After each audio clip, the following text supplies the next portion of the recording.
Good afternoon, everyone. Welcome. I'm Jan Sveinar. I'm professor here at SIPA and also director of the Center on Global Economic Governance. The center is one of the sponsors of today's event, and the School of International and Public Affairs, together with my colleague Patricia Mosser and our co-sponsors, the Central Banking and Financial Policy Initiative and the MPA in Economic Policy Management here at SIPA, would like to welcome, and we're honored to have François Villeroy de Galhau, Governor of Banque de France, here with us for this afternoon's discussion. Let me give you a little bit of a background on Governor's extremely rich career. He's been leader on the economic front in many guises in both the private and public sector for decades. Starting in 1993, he was European advisor to the Minister of Finance and Prime Minister Pierre Breguvoy. He then held various posts at the French Treasury, before becoming financial advisor at the permanent representation of France in Brussels, was chief of staff for the French Minister of the Economy and Finance from 1997 to 2000, and was head of the General Tax Directorate from 2000 to 2003. At that point, he became the chief executive officer of Cetelem, then headed consumer credit company of BNP Paribas' retail banking activities in France. He served as chief operating officer of BNP Paribas Group. He was in charge of domestic markets and corporate social responsibility from 2011 to 2015, when the French government entrusted him with an assignment on investment financing. In 2015, the then President of the French Republic, François Hollande, nominated him for the position of Governor of the Banque de France. After receiving the approval from the Parliament, he was appointed to the position in the Council of Ministers and took office for a 6-year term. In October 2021, the President of the Republic, Emmanuel Macron, proposed that he be reappointed for the 2nd term, which he was by the decision of the members of the Parliament. He's a member of the Governing Council of the European Central Bank, and in 2022 he was also appointed chair of the Board of Directors of the Bank for International Settlement in Basel. He has published numerous books and pieces, and as governor of the Bank of France, he's clearly in a unique position to give us a perspective on what monetary policy narrative we should have after, at this stage, after forward guidance. So, François, the floor is yours. Thank you very much.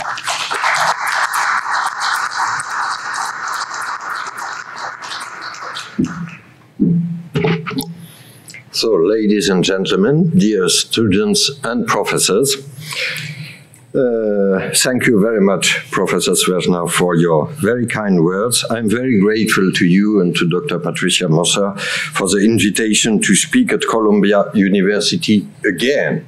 It's my great privilege to be back after 5 years. You students were not yet there in April 2017, but I measure how great it is to be back here, probably in this same room. It's the same room, but it's a different word. If I may start with, the current context is obviously very different. Today we face too high inflation, compared with too low inflation 5 years ago, and we are navigated through a geopolitical environment which looks unprecedented in its uncertainty. Due to this uncertainty, binding forward guidance from central banks appears less relevant and has rightly been put aside in the recent past. But this is not an argument, and it will be my point today, to come back to the secrecy that characterized central banking mostly until the 90s. One of the most topical questions for central banks is therefore how to ensure what I call a new predictability. Not having forward guidance does not mean, cannot mean, not having a narrative and a monetary strategy. By the way, this is an issue which I raised 6 weeks ago in Jackson Hole when I had the privilege to be invited to speak there. I put the question in Jackson Hole. I propose trying to put the answer here today in Colombia. First, laying out the reasons why we, ECB, have to act in a determined way to deliver our 2% target. Second, proposing then some milestones on our normalization path. And third, and finally, shedding light on one sensitive coordination issue in monetary policy. Let me start with why we have to act. Inflation has reached levels that we have not seen in decades, be it in the US or in the euro area. HACP inflation in Europe was 10.0% last September, and excluding energy and food, reached 4.8%. We decided to front-load our monetary policy normalization in September with a 75 basis points rate increase. When anyone acts fast, there are always people to ask whether they are overreacting or could wait or move more slowly. For some in Europe, there could be two arguments in favor of inaction or at least caution, namely the supply side origin of the shock and the risk of a recession. Let me tell you why I don't think such fears should derail us from our normalization course. First, on the nature of the inflation shock. There is obviously a significant energy and supply component in the current euro area inflation. But due to pressures along the pricing chain, inflation has not only heightened, it has broadened into industrial goods and services. In the euro area, core inflation has been above our 2% target since October last year and above 4% since July. Another feature of the inflation shock we are facing is its persistence. This may affect inflation expectation and requires that we clearly show our monetary determination. We know that the significant changes in monetary policy we have taken already will take at least a year or more to affect the economy. But let me insist on that. It is our clear forecast and our will to bring inflation back towards 2% within 2 to 3 years. I am not convinced either by the trade-off or the alleged trade-off between fighting excessive inflation and avoiding a recession. The euro area economic starting point remains relatively favorable this year. The labor market is very strong. The unemployment rate stood at a historical low of 6.6% this summer. Annual GDP growth this year is expected to reach 3.0% according to the IMF in its today's projection. And I may perhaps surprise you, but this 3.0% figure is almost twice the US growth this year. Also, a slowdown is forecast in the second half of the year. We cannot exclude a temporary recession next year, especially in case of even more severe developments in the gas and electricity market. But let me stress that also a short-lived and limited recession would be less detrimental than a protracted stagflation. I come to my second point, giving some milestones on the monetary path. At our meeting in July, we as Governing Council switched to meeting-by-meeting decision-making. This move is appropriate as we live through especially uncertain times, and we must not have our hands tied. That said, Since we know that medium to long-term interest rates are an important part of the transmission mechanism of monetary policy, having a yield curve that roughly corresponds to the policymaker's own intentions is important. This is why we central bankers still want to provide this predictability I mentioned earlier about our reaction function. What are the possible approaches to summarize our monetary policy narrative or our monetary policy framework? I will first mention two opposite and extreme ones before proposing useful milestones along the way.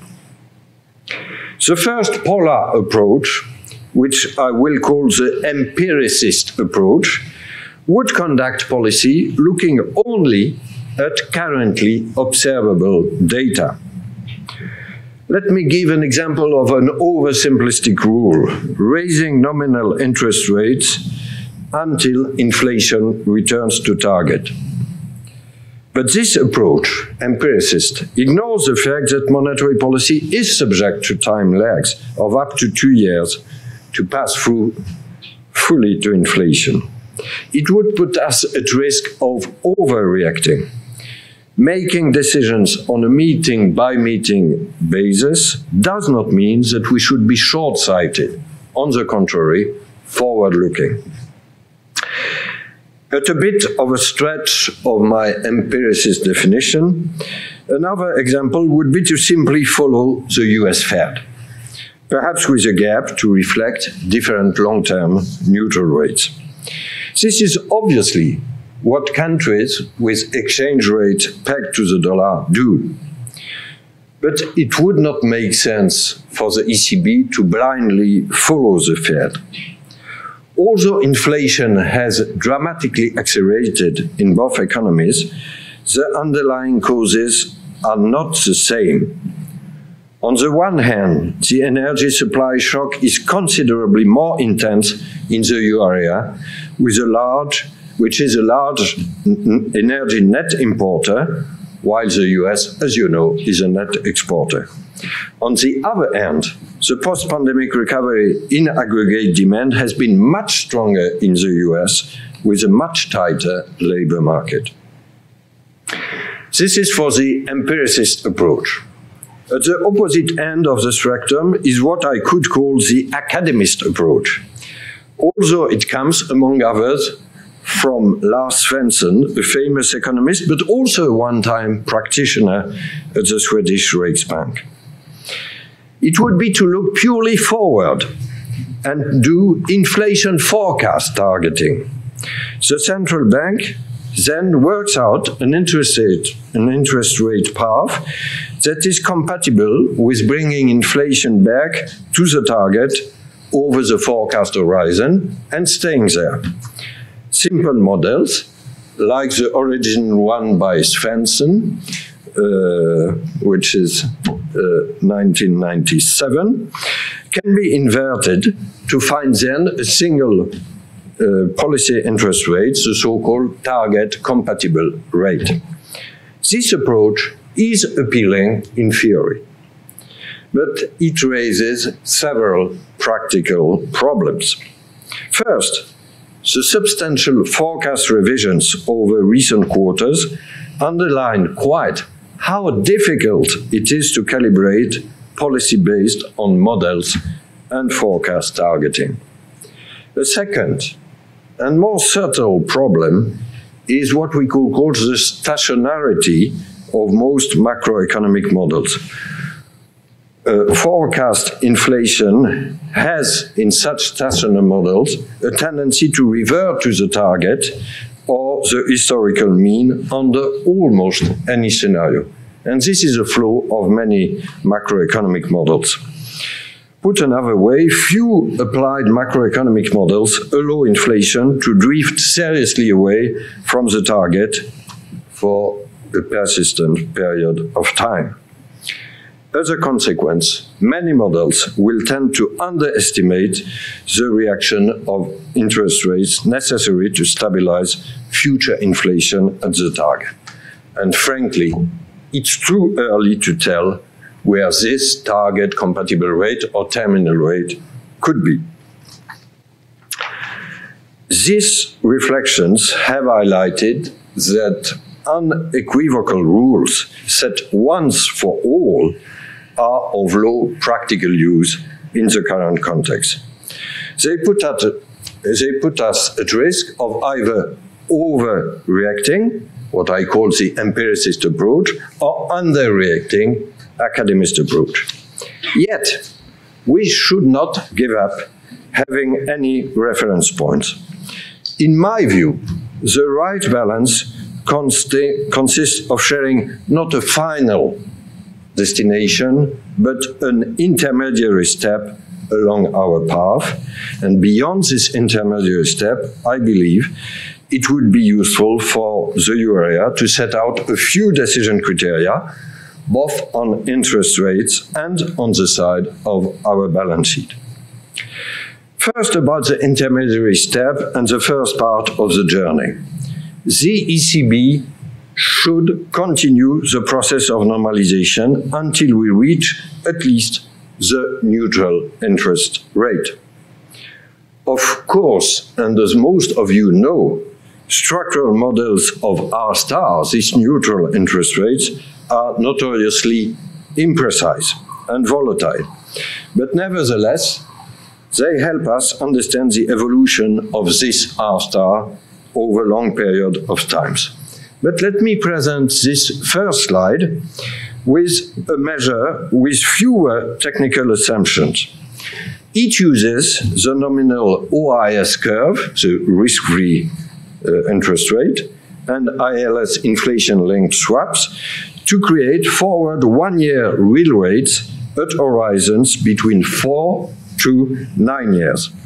This can tell us where markets, in practice, expect real rates to settle once current shocks after 4 years have dissipated. If you look at the solid line, it shows the first principal component as an estimate of the neutral rate using this approach, with, as you see, a real neutral rate now just below 0. Based on a target inflation rate of 2%, the nominal neutral rate should then be a bit less than 2%. Given the fact euro area inflation is far above target and still rising, we should reach this level before the end of the year. It is much more important to give to the public this landmark than to spark speculation and some public betting game on the side of the next move in October. This is why, even in Colombia, I won't say anything about this discussion between 50 and 75 basis points. It is premature, especially in the current volatile market environment and the additional tightening of financial conditions. What will happen afterwards from this point of neutral rate? We probably won't stop raising rates there, but we will enter a second part, another part of the journey, a more flexible, a possibly slower one, relying on a meeting-by-meeting precise economic assessment. It should, according to me, follow a four-pronged approach with 4 key indicators. First, actual inflation data, focusing on underlying inflation, as this is a part, excluding energy and food, for which monetary policy is relevant. In particular, we should look at various measures, and I will show the next slide, and we should look at negotiated wage growth. By the way, we don't see so far signs of a generalized wage price spiral. A turning point, which we don't see yet, will be when underlying inflation is peaking. Alternative measures of underlying inflation are less noisy than the standard index, excluding food and energy, which is in red, and thus underlying alternative measures can better signal the medium-term inflationary pressures. The three alternative measures shown on this slide, let me quote them briefly: persistent and common component of inflation. This is a dark curve, which apparently is peaking, as you see. The trimmed in green and fine core is blue, have turned up earlier than the standard core index after the pandemics. And both in 2008 and in 2011, they have also signaled, as you can see, earlier the easing of inflationary pressures. This is about actual inflation. Second, future inflation. We will obviously use our models and forecasts, but we should also give a strong attention to inflation expectations by financial markets and still more by economic agents. Entrepreneurs and households are the real price and wage setters. Here, as you can see, so far, 3 to 5 year inflation expectations remain well anchored in markets. This is a blue curve, but with some mixed signal from businesses, these are the dots, and households in red. Any sign of stronger de-anchoring would call for a stronger monetary reaction. Actual inflation, future inflation, and third, we will have to look more closely at the economic activity and the cycle. In this tightening phase, unlike the phase of normalization, the assessment of economy and projections for growth and employment will play a greater role. In case of a recession, even if it should be limited and temporary, we would be certain to face calls to stop the tightening. This would, according to me, miss the point. To bring inflation back to target, a recession is neither necessary nor sufficient per se. A more relevant discussion will be the assessment of the slope of the Phillips curve. The current and rapid increase in core inflation has led some observers to suggest that the flat Phillips curve paradigm of past decades is now obsolete. What is more likely, according to me, is that firms react by more and quicker to large shocks, so that the Phillips curve is nonlinear and convex with a tipping point. In any case, we cannot bet that a steeper Phillips curve will entirely do the job, allowing for what some hoped and called a fairly immaculate disinflation. Fourth, we will need a benchmark to measure the degree of tightening.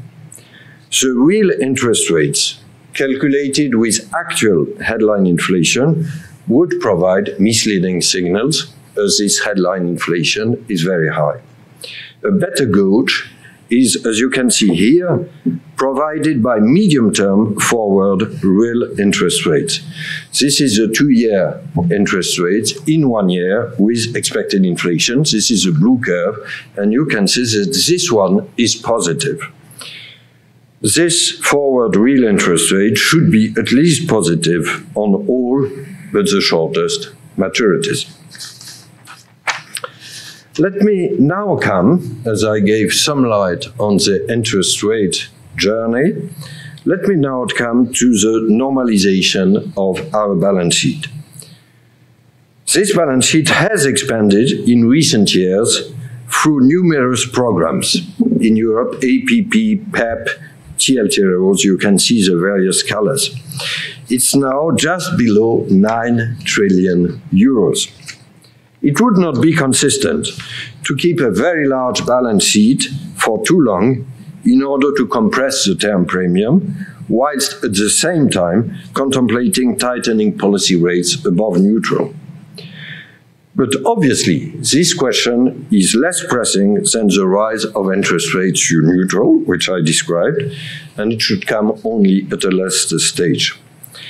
Let me simply put forward at this stage some preliminary principle which could, in my view, guide this normalization to come. First, our key interest rate should remain our primary instruments to adjust our monetary policy stance. The size of our balance sheet should be used as a complementary tool whose effects are more difficult to calibrate or fine-tune. Second, we should follow a clear sequencing regarding the various programs. And look at the colors you have here. The reimbursement of TLTROs comes first, and we should avoid any unintended incentives to delay repayments. By the way, it's a dark red color. Then at the other end, PEP in light blue, this was our specific COVID program, should be reinvested until the end of 24, as stated. This leaves in between, in dark blue, APP, for which the Governing Council has said that the reinvestment will continue in full until well past the date. Sorry, I caught a bad cold, but I promise this is not COVID. I checked. Well past the date when it started raising the key ECB interest rates. Here, we could start earlier than 2024, maintaining partial reinvestments, but at a gradually reduced pace. Third principle, the phasing out of the asset portfolio should be orderly, announced cautiously and well in advance. Fourth, as taught by US experience in 2017-2019, the pace of the balance sheet reduction should not be left completely on automatic pilot, starting slowly, assessing markets' reaction, and gradually accelerating seems like a sound approach. Some flexibility should be kept in case of sudden liquidity shocks. This is the way we should run our domestic monetary policy, and I try to elaborate further here. But in conclusion, let me touch one last and sensitive coordination issue between various monetary policies. Given the financial importance of the dollar and the need for the Fed to tighten decisively in order to reach its own price stability objective, other central banks could be exposed to a delicate trade-off as a consequence of free capital movements. Some central banks could be at risk of over-tightening to avoid an excessive slippage of their currency. This would be mainly, but not exclusively, the case for emerging markets, and justified the fear expressed by Maury Obstfeld and others of an excessive global monetary tightening. The IMF judges, nevertheless, that we are not there yet, and I agree. Others would see a significant fall of their currency versus the dollar if they seek to maintain accommodative domestic monetary conditions.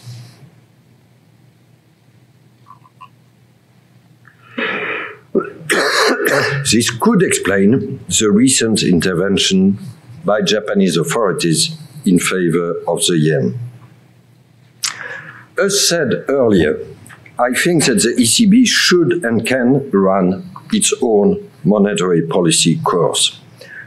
Obviously, the exchange rate matters for our inflation outlook.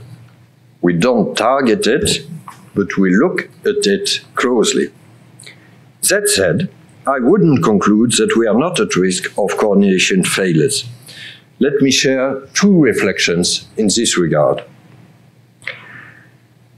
Our collective doctrine on monetary policy, be it in the G7 or G20, remains valid, that we central banks target domestic price stability and not exchange rates. But it implies, as a counterpart, an in-depth and confident dialogue in Washington, we will have it in the next days, in Basel and elsewhere, on our intentions. There should be mutual predictability of policy making. And the Vice Chair of the Fed, Lyle Brainard, reiterated this very welcome statement no later than yesterday. Let me quote her. The combined effect of concurrent global tightening is larger than the sum of its parts. This is a powerful sentence, by the way. And continuing to quote Lyle, the Federal Reserve takes into account the spillovers of higher interest rates, a stronger dollar, and weaker demand from foreign economies into the US, as well as in the reverse direction, unquote.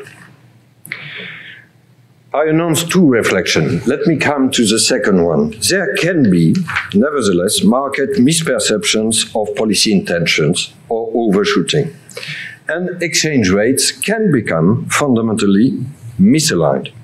Under such circumstances, there were, in the past, G7 interventions. Several of them were effective, which we shouldn't forget. But in order to be such, let me only remind they had to fulfill two conditions. A, to result from a shared diagnosis about fair levels of exchange rate and possible misalignments. Here the IMF traditionally played a strong role. And B, to be coordinated in the implementation or at least in the communication. Let me come to the end and wrap up. We are totally committed to our end objective, inflation back to 2%. I was clear enough on that. We are more open about our path to meet this objective. But we should have an orderly use of our palette of instruments. First, interest rate hikes with a rapid increase towards neutral and then a possibly more flexible pace. Second, at some later stage, balance sheet normalization with a more cautious start followed by a gradual amplification. Giving such partial predictability, or what I call the new predictability to markets, is not being pre-committed, but it will help to align financial conditions with our target and to avoid excessive volatility. And rest assured, we will maintain two strong virtues for uncertain time, pragmatism and data dependency rather than preset ideology, and international coordination with in-depth dialogue rather than fragmentation. Thank you for your attention.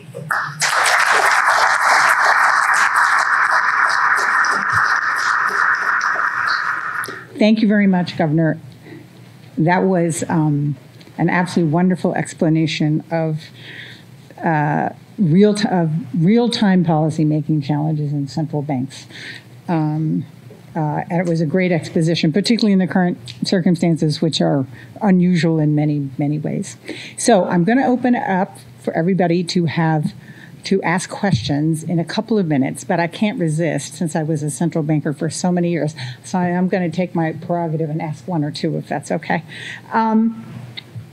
The first question I have is actually about how very, very unusual the last year has been with respect to inflation.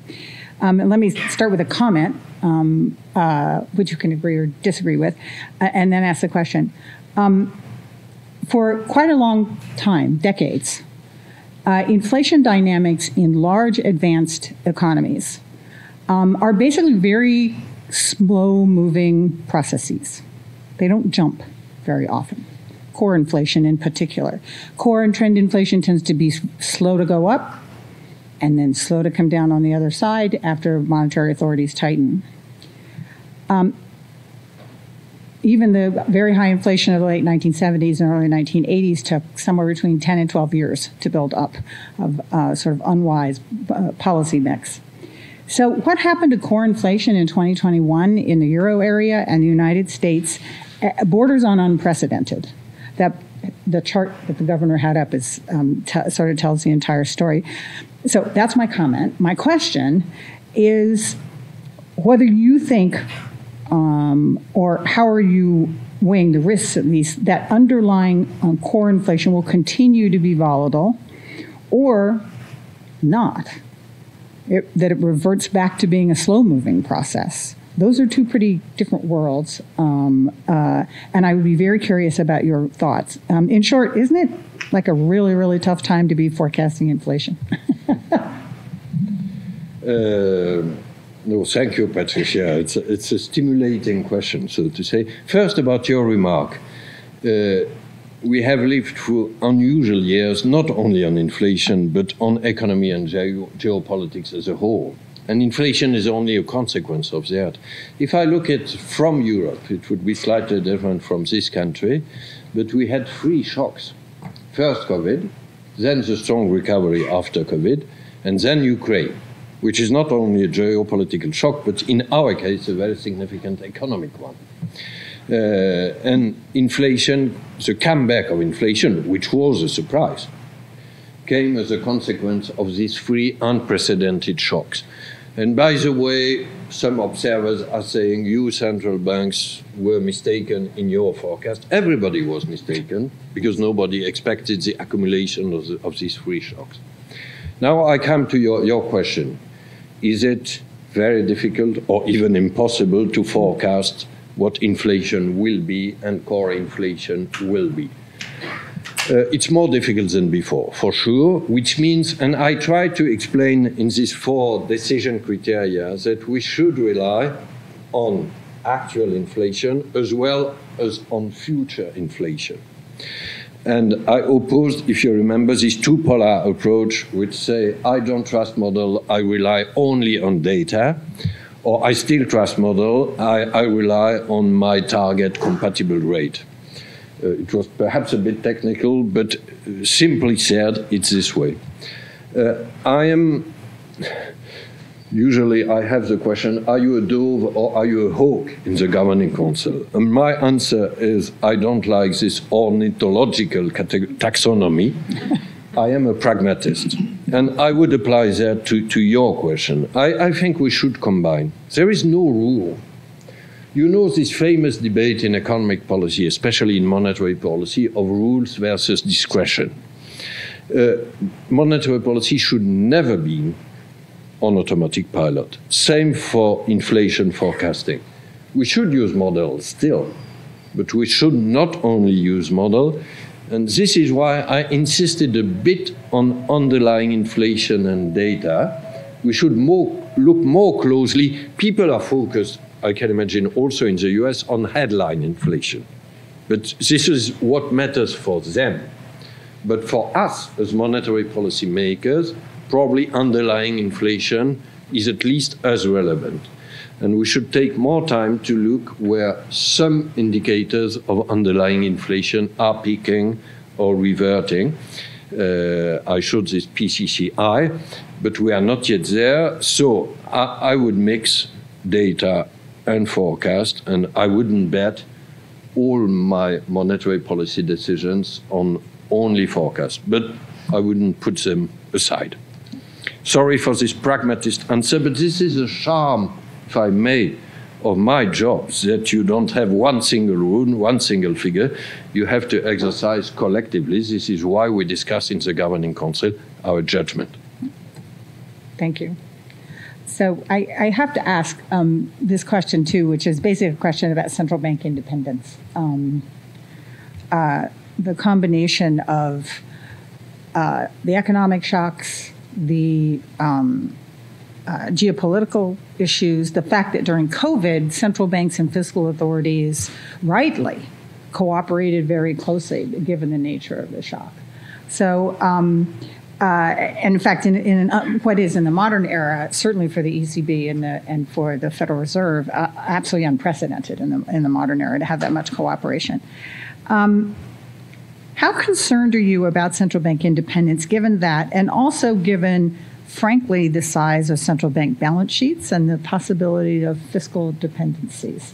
That seems a distinct risk, even for advanced economies who occasionally have had to intervene in their sovereign markets for market functioning reasons, not just for macroeconomic reasons. So that's sort of 2 different threats that occurs to me to central bank independence, but I'd be curious on your views.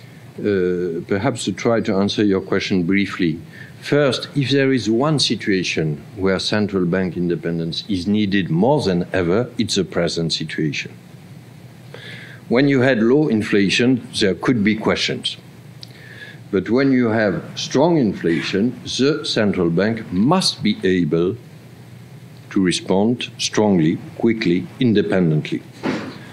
And we know that raising interest rates is not very popular, nowhere, but it's efficient. Second, about fiscal dominance. You could discuss in various countries whether the risk is more or less strong.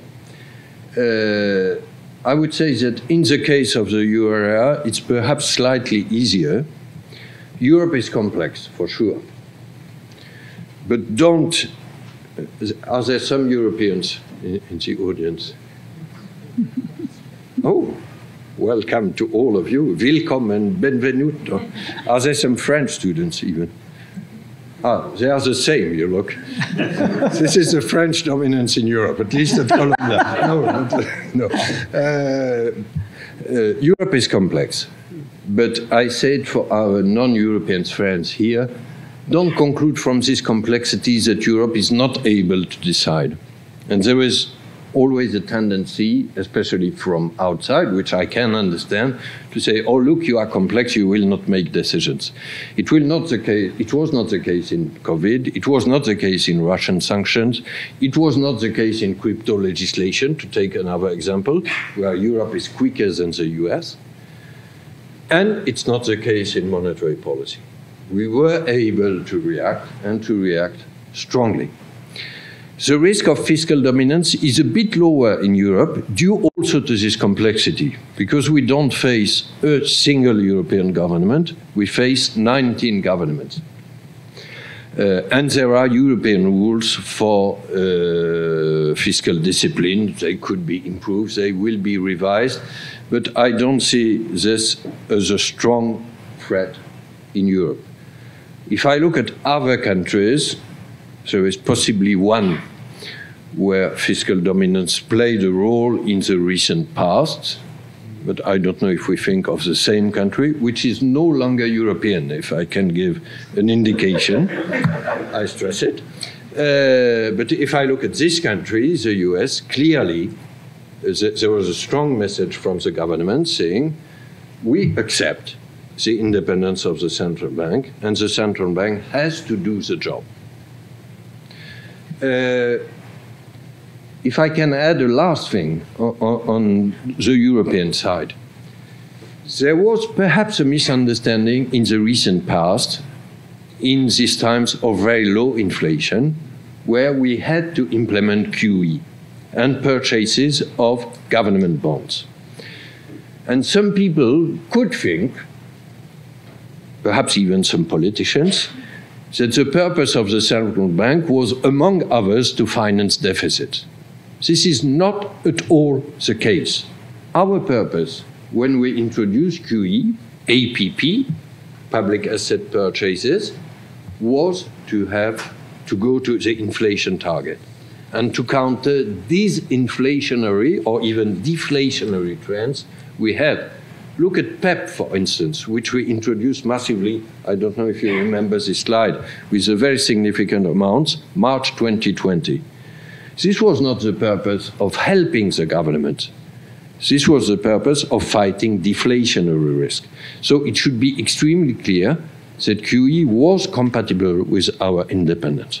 But again, as I said, the present times are probably still clearer for the need of independence. I hope I answered your question. Yeah, no. Yeah, you absolutely did. Okay, so we're going to go 5 minutes over if the governor's got time, because we got started a little late. So questions from the floor, please come up to the mic and identify yourself. Yeah, right here in the first row, the first hand I see, please. Thank you for the presentation. I know that President Macron was a banker as well. Can you identify yourself? Yeah, because you start with a very political consideration about okay. Yeah, Youssef Bahami, actually. I'm a pretty much specialized in counterterrorism, which is very close to what's ongoing right now with the economic developments of the world and the circumstance. So, like I say, President Macron also was at Rothschild. France must know right now that probably the United States is inapt to solve all these issues that are starting the economic powder keg in Europe. And we know that strategically it's very important to save Russia's economy, because that's what can cause, unfortunately, a boat to sink furthermore. So what is the guidelines that France could play, knowing that the United States have not acted so much on this? And is there any work with the People's Republic of China as well that is considered really like a lifesaver for this diplomatic economic chaos? Thank you. I'm only a central banker, so sorry to be perhaps somewhat disappointing or cautious in my answer, because your question raises difficult geopolitical choices. If I can say it, perhaps as a citizen, we are in the same alliance with the US. And I have no doubt about that. What is at stake in Ukraine is much more than economic prosperity.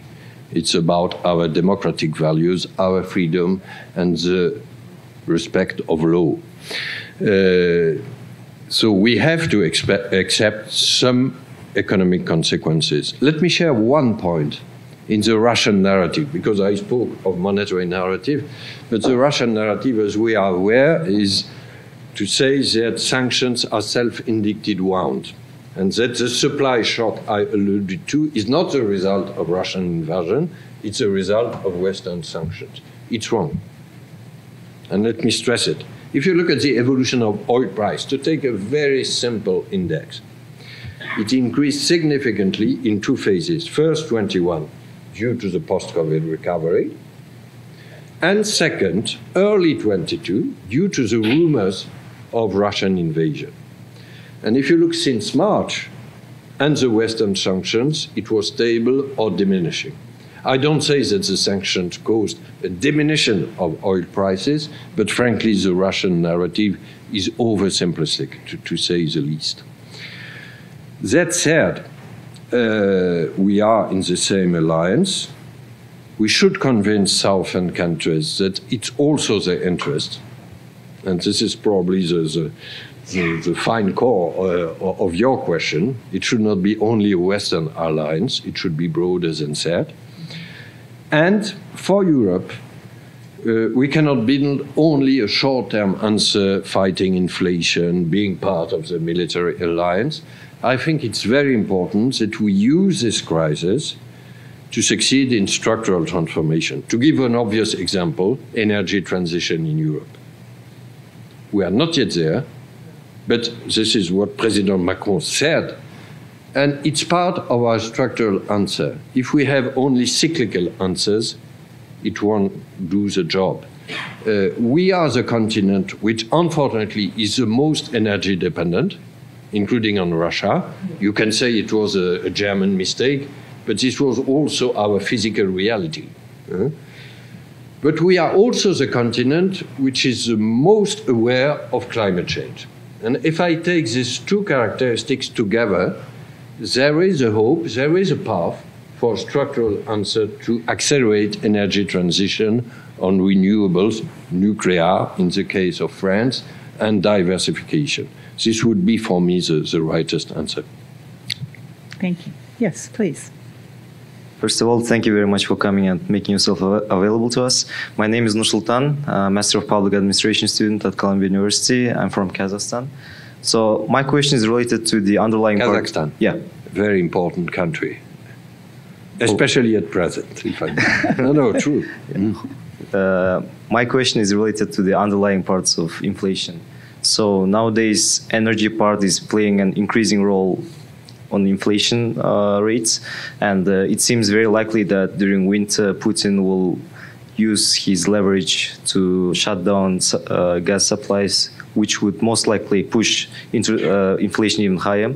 So in this situation, do you think that interest rate hikes would be an effective tool to fight high inflation? First, we are not very far from the situation you described. If you look at Russian gas to Europe, it has diminished dramatically already. And most of the forecasts I shared with you and which are in our ECB or Banque de France forecast take the hypothesis that we won't have further Russian gas. I think it's reasonable to take this hypothesis. So you could then discuss, do the gas prices, the electricity prices already incorporate this hypothesis? I'm not an energy specialist, but probably we are not very far from that. Two additional remarks. First, we have a debate at present, you are probably aware of that, about the price formula for electricity in Europe. Because it's very volatile, due to the incorporation of the marginal price of gas, which is economically rational. We are all excellent economists in this room. We all know that fixing the price after the marginal provider and the marginal cost is a rather good system in normal times. We are not in normal times, and so we should probably correct this electricity price formula, which would be part of the answer to your question. We would have less volatility on the price index. And second, let us suppose it happens that markets did not incorporate adequately the Russian hypothesis you made, and second, the price formula remains as volatile as it is, then we will have to assess from a monetary policy standpoint. Is it temporary, or will it be transmitted to underlying inflation through second-round effects? We are not yet there. But let me at least say that in our forecast, we think that some stabilization of energy prices will come in the 2 years to come. We saw it for oil. It could be a reasonable hypothesis for gas and electricity. If not, we'll see whether it's transitory or not. Thank you. Yes, right back here. Oh, could you come up to the mic, please? Yeah. It's just right here. That's okay. Hi, my name is Lok Darji. I am an MPA student as well at CEPA. I'd like to ask two questions. Which country do you come from? I'm originally from Nepal. No one's from Nepal. My questions to you is the recent disaster of the policy in British, the depreciations of their money. How is that impacting the European Union and specifically France in terms of controlling inflation? The second question is, because there is so many uncertainty and we don't, Europe is in, literally in war, and there is a war in Armenia and all of the. How is that impacting the central bank policy? And since you were talking a lot more about like increasing the interest rate, which reminded me of Paul Volcker, with the fact that it's a good comparison. I do accept it. Yeah, with the fact that the GDP of France is about 0.7 based on IMF data today. Like with all the uncertainty, how are you navigating all of this? And what would you say? These are two important questions. First, about UK. I try to avoid any comments on another country. So I will stick to this line, only saying that first, it's not a European country. I regret it. But this is a reality, as it is. So the spillover effects to Europe are still more limited than in the past. It was not a euro area country already. It's not a European country no longer. Having said that, and avoiding any specific comments on the US fiscal policy or the monetary reaction, there are probably some useful landmarks to be taken from what happened, and it's not yet over. First, you should be as predictable as possible, especially in uncertain times. Second, you should be consistent, fiscal and monetary policy. And third, you should be cautious about the content of your fiscal expenditures. Are they growth efficient? Are they warranted by the present energy crisis we have or not? can see the kind of answers you would probably bring to these three questions about the UK case, but I won't make explicitly the answers. But these are questions for everybody, and not only for European countries, by the way, for any developed or developing economies. We should be careful about these three questions. Second, about the geopolitical environment and the growth prospects we have. If you look at Europe's performance in the past, it was not that bad. And it's why I quoted somewhat surprising figures of growth for this year, 3.0% IMF forecast for euro area, 1.6% for the US. I have no doubt about the strong potential of this economy in this country. If you look at innovation, digital, it's obvious. If you look at defense, it's obvious. But I wouldn't conclude from the fact that Europe is complex, as said, and has a direct border with Asia and some countries you mentioned which are more volatile, let me use this word, that for the euro area, the growth prospects are nil, or that you should not invest in Europe. There are excellent opportunities, and we have lived with such troubled borders for years. Can I only remind you, and sorry, I'm older than most of you, Patricia, we will remind it together. Then we Europeans, with a much more severe border for decades with the so-called communist world, the Iron Curtain. And you mentioned Armenia, but the Iron Curtain was in Berlin or in Prague, so less than 1,000 kilometers from my country. And this was the most brilliant decades of economic growth. What we call in French, I will speak French for the French student, les 30 glorieuses, the 30 glorious. Obviously, we have to take consequence from this geopolitical environment. We were probably too optimistic about the so-called peace dividends, etc. But don't conclude from geopolitical uncertainty or institutional complexity that Europe is not investable or Europe does not have significant prospect of growth. I think our first challenge is mainly innovation when I refer to the US. This is where we lag behind. We are a bit ahead in climate change and greening the economy. This is a European asset and to be accelerated through the energy transition, as I said, responding to the Ukrainian shock. This was my answer to you. But we need to accelerate innovation. I think this is our first economic challenge, more than solving these delicate borders we have on the way. Having said that, any peace agreement in Ukraine, a fair one, would be excellent economic news for us. Thank you so much. Thank you. Okay, last one. Here you go. Hello, my name is Aliyu Ye. I'm from Liberia. So my question basically is, how do you, the euro area, out of these interventions, how do we ensure that, for example, countries in the developing world, especially in Africa, do not suffer the impact of all of these interventions? Like, for example, in Africa, in West Africa, there are a couple of countries that are using the CFA franc, and they've got a lot of relations with France. So how do you ensure that as you make these interventions to save Europe, you do not actually cause more problems for these countries that are already in a serious problem, from debt distress to economic development challenges? No, you are right. This is a very important question. By the way, I will travel tonight to Washington, D.C.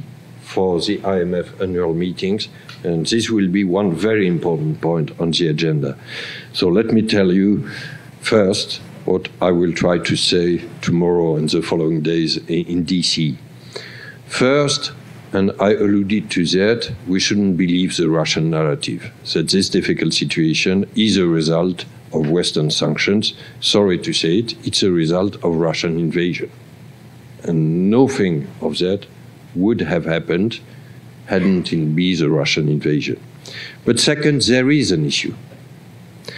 And there is a long-term issue of development in the South, especially in your continent, Africa. And we should be committed to have a long-term, consistent, structural policy towards developing Africa. I think that open trade is probably the most efficient, but public aid is part of it.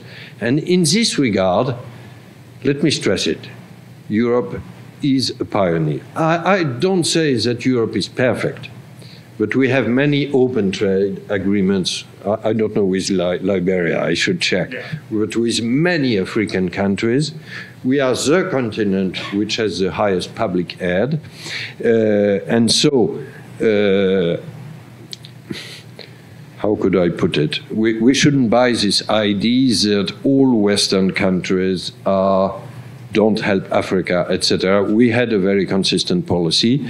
Europe is perhaps not that strong as a hard power in defense, but in soft power, including ODA, Overseas Development Aid, it's efficient. This is a long-term view. The short-term view, responding to the food crisis, which is a serious threat, I agree with your question, is we should have international answer. And there were various proposals, but for me, at this stage, the most efficient proposal on the table is the so-called food shock window from the IMF. I don't know if you are aware of that. It just appeared some months ago. We should broaden it. We should make it as easy and not too much conditional, to say the least, in order to help, including the poorest country in Africa, as quickly as possible. It's not that expensive. And so, for me, it's a very high priority, this food shock window in the Washington discussion we will have. Let me give, perhaps if I still have 30 seconds, Patricia, another example, which is more long-term. You are probably aware that IMF decided last year, and this was a positive commitment, due also to the openness of the present US administration, it decided a new allocation of SDR, 650 billion. This was creation of global money to answer the COVID shock. Very welcome. But then when you give SDR, it goes according to the quotas of each country. So it goes more to the rich countries than to the poor countries. And the next issue we have is to rechannel part of this SDR to the poorest countries. We took a commitment of 100 billion. And the IMF, Kristalina Georgieva, managing director, proposed to create a so-called RST, Recovery and Sustainability Trust, to have this 100 billion. We are not yet there. So we should really accelerate. France proposed to reallocate, rechannel more than 20%, 30% of its own quotas. I strongly hope many countries will follow. So we should have this short-term food window, and we should have a longer-term resilience and sustainability trust to help for climate change and other issues. But this is part of our duty, and let me be frank, it's part of our common economic and political interest. Wonderful. Thank you very much, Governor. It was fantastic that you could come. And Thank you.